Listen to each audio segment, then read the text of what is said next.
Assalamualaikum warahmatullahi wabarakatuh. Tidak lama lagi, Sabah akan mengadakan pilihan raya negeri. Tetapi mungkin ramai dari golongan muda yang di bawah umur 40 tidak mengetahui cerita sebenar tentang sejarah politik Sabah. Pada tahun 85, Joseph Pairin Kittingan telah menubuhkan parti baru, PBS. Dan parti ini telah menyertai pilihan raya tahun 85 dan telah menang. Dan telah menubuhkan kerajaan negeri yang baru. Sebelum itu, semenjak zaman Tun Datuk Mustafa, ramai orang-orang bukan Islam, orang Kristian dan sebagainya telah diislamkan oleh kerajaan Sabah. Terutama sekali golongan Iban dan golongan Kristian ataupun golongan yang tidak beragama. Dan usaha Tun Datuk Mustafa dan juga Perkim yang diketuai oleh Tengku Abdul Rahman, Perdana Menteri yang pertama, telah menyebabkan masyarakat Islam ataupun golongan Islam ni bertambah. Dan dikatakan, kalau kita baca laporan sulit dari Special Branch dan juga Military Intelligence, dikatakan Vatican ni tidak puas hati. Dan Vatican telah membantah usaha untuk mengislamkan orang Kristian oleh kerana mereka diislamkan melalui rasuah.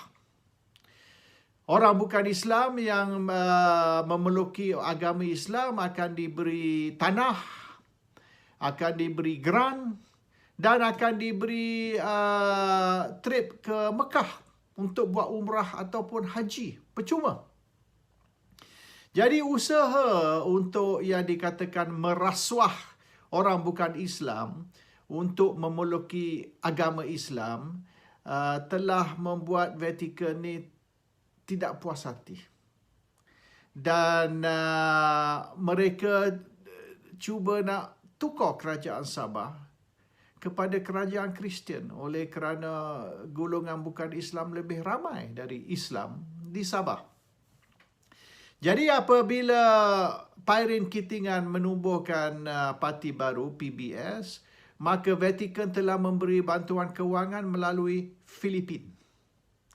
Dan Filipina telah membantu Pairin ataupun PBS dengan beberapa bilion dan oleh kerana itu PBS telah menang pilihan raya negeri Sabah tahun 85. Mahathir tidak senang. Mahathir cuba sekat Pairin dari mengambil alih sebagai Ketua Menteri ataupun Chief Minister Sabah, tapi tidak berjaya. Sebab masa itu Musa Hitam timbalan Perdana Menteri dan mengikut cerita Mahathir tidak ada di Malaysia semasa itu dan apabila perkara ni dibawa ke Musa Hitam tentang siapa sepatut jadi Ketua Menteri, sebab ada dua yang claim Ketua Menteri dan Musa Hitam telah beri okey untuk Pairin mengambil alih sebagai Ketua Menteri. Dan ramai orang puji tindakan Musa Hitam untuk mengamalkan demokrasi dengan memberi Pairin yang dikatakan menang kerusi yang terbanyak 25 kerusi untuk mengambil alih sebagai Ketua Menteri Sabah. Mahathir tidak senang dengan tindakan itu dan Mahathir cuba merancang bagaimana nak menjatuhkan Pairin dan kerajaan PBS yang dikatakan kerajaan Kristian yang dibantu oleh Vatican melalui Filipina. Dan Filipin pun bersuara yang Sabah ni ialah hak mereka. Sampai hari ni Filipin claim yang Sabah tu ialah kepunyaan Filipin, dan mereka mahu Sabah ni keluar dari Malaysia dan menjadi satu wilayah Filipin ataupun menyertai Filipin. Pada tahun 90, Mahathir melancarkan satu operasi menangkap beberapa orang di Sabah, termasuk Pairin, Jeffrey adik kepada Pairin ditangkap di bawah ISA, dan juga beberapa pegawai special branch, pegawai polis, dan juga pemimpin-pemimpin politik terutama di Sabah telah ditangkap di antara tahun 90 hingga tahun 91. Dan tuduhan ialah mereka merancang untuk membawa Sabah keluar dari Malaysia dan menyertai Filipin atau menjadi satu wilayah Filipin. Ini satu tuduhan yang dibuat, dan dikatakan sebabnya Jeffrey, adik kepada Pairin, ditangkap ialah kerana isu kewangan. Jeffrey dituduh melesatkan duit Yayasan Sabah sebanyak beberapa bilion, tapi Jeffrey menafikannya. Saya jumpa Jeffrey sendiri, dia menafikannya, dan disyaki yang duit tu yang sebenar beberapa bilion yang dikatakan Jeffrey curi atau lesap dari Yayasan Sabah, yang sebenarnya dari Filipin ataupun dari Rom melalui Filipin. Dan ini sebab sebenar. Tapi kerajaan Malaysia tidak bolehlah menuduh Vatican ataupun Filipin. Mereka terpaksa beri alasan yang Jeffrey curi duit itu dari Yayasan Sabah. Itu cerita tahun 85 hingga tahun 90. Di mana Pairin Kitingan, Jeffrey Kitingan, PBS berjaya merampas kerajaan Sabah, dan akhirnya Mahathir bertindak tahun 90 hingga 91 dengan menangkap semua perancang-perancang dan mastermind di Sabah. Termasuk juga ramai pegawai polis, special branch, pangkat tinggi juga ditangkap sebab mereka dikata bersebahat dengan PBS ataupun Pairin. Pada tahun 90, Mahathir juga lancarkan apa dipanggil Projek M ataupun Projek IC. Projek M ni Projek Mahathir ataupun Projek IC. Saya telah berjumpa 10 tahun kemudian, saya telah berjumpa dengan beberapa orang yang terlibat di dalam usaha ini, Projek M atau Projek IC, dan saya juga telah interview di Kuala Lumpur dan juga di Kota Kinabalu beberapa orang seperti Muttalib Daud. Arwah Muttalib telah mengeluarkan satu buku yang dijual dengan harga RM300, dan di dalam buku itu beliau telah menyeranaikan ataupun mencatat 1.5 juta nama. Ya, 1.5 juta nama, nombor kad pengenalan dan juga alamat rumah. 1.5 juta orang yang telah diimport ke Sabah dan diberi kad pengenalan IC. Dan ini dikatakan warga asing yang telah dibawa ke Sabah, diberi IC dan dibagi mengundi. Tujuan dia ialah untuk menumbangkan kerajaan Pairin ataupun kerajaan Kristian PBS dengan mengimport 1.5 juta pengundi Islam dan diberi kad pengenalan dan juga dibenarkan mengundi di dalam pilihan raya Sabah. Itulah cara Mahathir nak menumbangkan kerajaan Kristian atau kerajaan PBS di Sabah. Pada tahun di antara tahun 90 hingga tahun 95, 1.5 juta orang Islam dari Filipina dibawa masuk, dan usaha ataupun ejen yang diberi kontrak untuk membawa orang ini masuk ialah Abu Sayyaf. Dan dikatakan Abu Sayyaf dijanji akan dibayar beberapa ringgit atau RM100 tiap-tiap satu kepala untuk membawa masuk orang ni dan didaftar. Projek IC ni atau Projek M ni bukan di Sabah, tetapi ibu pejabatnya ialah di Kampung Pandan di Kuala Lumpur. Dan di Kampung Pandan situlah satu cawangan Jabatan Pendaftaran Negara JPN ataupun yang kita kenali sebagai Pejabat IC telah dibukakan khas untuk mengeluarkan untuk mendaftar dan mengeluarkan IC kepada pengimport ataupun warga negara yang diimport dari Filipina ke Sabah. Selama 5 tahun perkara ini berlaku dan boleh dikatakan population Sabah ataupun rakyat Sabah melompat bertambah lagi 1 hingga 1.5 juta. 1.1 to 1.5 million. Ada yang kata hanya 700-800 ribu, ada yang kata hanya 1 juta. Tapi Muttalib telah mencatat atau senaraikan di dalam buku beliau, kalau tak salah buku tu lebih kurang 500-600 muka surat, 500-600 pages yang dijual dengan harga RM300 satu one copy, dan ada 1.5 juta nama, nombor kad pengenalan dan alamat rakyat baru Sabah, orang Islam. Dan dikatakan juga oleh kerana usaha PBS ataupun Pairin ni dibantu, financed oleh Vatican, maka Gaddafi dari Libya telah membantu projek IC, dan duit untuk membayar Abu Sayyaf ni dikeluarkan oleh Libya ataupun Gaddafi untuk menjayakan projek IC tersebut. Tapi akhirnya 1 juta hingga 1.5 juta rakyat baru dibawa masuk ke Sabah, orang Islam dibawa masuk ke Sabah, tapi Abu Sayyaf tidak dibayar. Dan duit yang sepatutnya yang Gaddafi ataupun Libya bagi untuk membayar Abu Sayyaf tu lesap, kena hijack.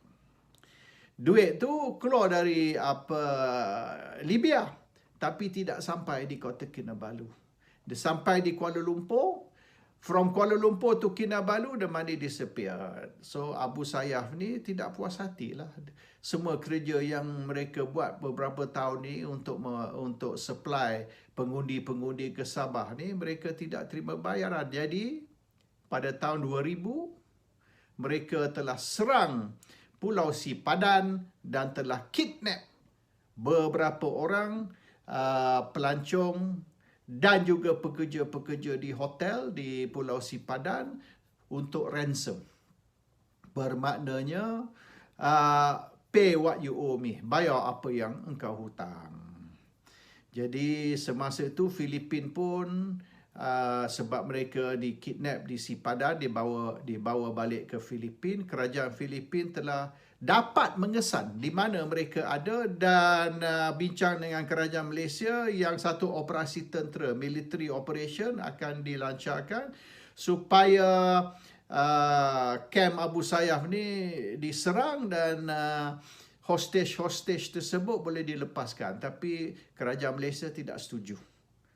Alasan dia takut mungkin hostage tu akan ditembak mati ke atau tersilap dia dibunuh dan sebagainya. Tapi yang sebenarnya Malaysia secara rahsia, secara sulit sedang berbincang dengan Abu Sayyaf untuk melepaskan mereka.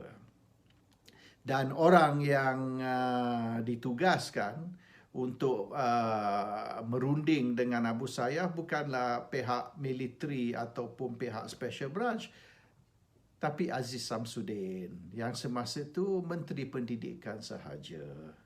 Dan sebabnya Aziz Samsudin ditugaskan untuk membincang dengan Abu Sayyaf ialah kerana beliau ni bekas setiausaha politik Mahathir, dan semasa itulah mereka telah berbincang dengan Abu Sayyaf untuk supply 1 ataupun 1.5 juta pengundi import ke Sabah. Jadi Abu Sayyaf tidak mahu bincang dengan ketua militeri, ketua special branch, hanya nak bincang dengan Aziz Samsudin yang telah membuat deal dengan mereka semasa itu, walaupun beliau hanya Menteri Pendidikan sahaja. Dan duit tu telah dibayar oleh kerajaan Malaysia kepada Abu Sayyaf, dan hostage-hostage tu dilepaskan. Dan kerajaan Filipin tidak puas hati oleh kerana kalau sekiranya kerajaan Malaysia membayar Abu Sayyaf untuk hostage, maka Abu Sayyaf akan buat ini lebih kerap. Sebab mereka tahu kalau mereka serang Malaysia ataupun Sipadan dan ambil hostage, kerajaan Malaysia akan bayar. Tapi itu kerajaan Malaysia bayar bukan kerana hostage, tapi kerana kerajaan Malaysia utang Abu Sayyaf atas usaha membawa masuk 1 juta, 1.5 juta orang Islam untuk didaftar sebagai pengundi di Sabah. Jadi it's a debt, it's not a ransom yang sebenarnya. Jadi isu ni yang sebenar diketahui oleh Special Branch, Military Intelligence dan pemimpin-pemimpin atasan Barisan Nasional. Dan ini bukan satu rahsia tertutup, tapi rahsia terbuka, an open secret. Dan beberapa akhbar antarabangsa yang sebenar telah menulis tentang perkara ini, tapi di blackout di Malaysia. Orang Malaysia tidak ramai tahu cerita tentang Abu Sayyaf, Sipadan dan Projek M atau Projek IC, dan sebab apa tahun 90-91 Jeffrey Pairin dan beberapa pemimpin politik termasuk pegawai special branch, pegawai polis ditangkap. Ini semua berkait dengan isu Projek M, Projek IC dan usaha untuk menjatuhkan kerajaan Kristian Sabah ataupun kerajaan PBS yang diketuai oleh Pairin Kitingan dan adiknya Jeffrey semasa itu. Ketua dia, mastermind dia ialah Tun Dr. Mahathir Mohamad. Tun Dr. Mahathir Mohamad telah merosakkan Sabah dengan membawa masuk begitu ramai foreigners, orang asing, dan diberi warga negara Malaysia semata-mata untuk menambah pengundi orang Islam supaya orang Kristian ni boleh dijatuhkan, kerajaan Kristian boleh dijatuhkan. Orang Sabah sampai hari ni tidak lupa, golongan yang tua lah, kalau golongan yang muda ni di bawah umur 40, di bawah umur 30, mereka tak tahu cerita ni. Mereka tidak sedar berapa banyak Mahathir telah rosakkan Sabah. Dan hari ni Sabah ada banyak masalah sosial, masalah dadah, masalah crime rate very high, the drug problem very serious. Dan ini semua oleh kerana Mahathir. Dan ramai yang 30-35 tahun dulu yang telah dibawa masuk ke Sabah dan diberi kerakyatan Sabah, hari ini generasi yang kedua ataupun generasi yang ketiga yang dilahir di Sabah memberi masalah besar kepada kerajaan Sabah. Kota Kinabalu itu sendiri, ketua capital of the state of Sabah, rakyat mereka bertambah 500,000, 500,000 increase. tetapi the social and economic foundation tak boleh support begitu ramai tambahan rakyat baru, sebab the population growth hanya 1%, tapi dengan tambahnya begini ramai, kerajaan tidak boleh nak selesai banyak masalah-masalah di Sabah. All this is Mahathir is doing. Hari ini Mahathir menyokong Shafie Apdal sebagai Ketua Menteri Sabah dan juga menyokong Shafie Apdal untuk menjadi Perdana Menteri Malaysia. Hari ini sudah keluar kenyataan yang Parti Pejuang, Parti Mahathir yang baru ni menyokong Shafie Apdal. Ada ke sokongan Mahathir ni positif atau negatif? Orang Sabah tidak puas hati, tidak senang dengan Mahathir. Tindakan Mahathir pada tahun 85, tahun 90, di mana projek M atau projek IC telah merosakkan Sabah. Orang Sabah yang mungkin generasi macam saya ni, umur 60-an ataupun umur 70, menyedari perkara ini. Golongan muda tidak begitu sedar tentang isu ini. Dan kalau rakyat Sabah kebanyakannya menyedari berapa banyak kerosakan Mahathir dibuat kepada Sabah, dan kerana Mahathir ni menyokong Shafie Apdal bukan saja untuk menjadi Ketua Menteri tapi juga Perdana Menteri Malaysia, mungkin ramai tidak akan sokong Shafie atau mengundi untuk Shafie, sebab Shafie ini bersebahat. Shafie ini collaborate dengan Tun Dr. Mahathir Mohamad, orang yang telah merosakkan Sabah 30 tahun dulu. Sampai ke hari ini, Sabah masih menghadapi masalah yang begitu besar. Assalamualaikum warahmatullahi wabarakatuh.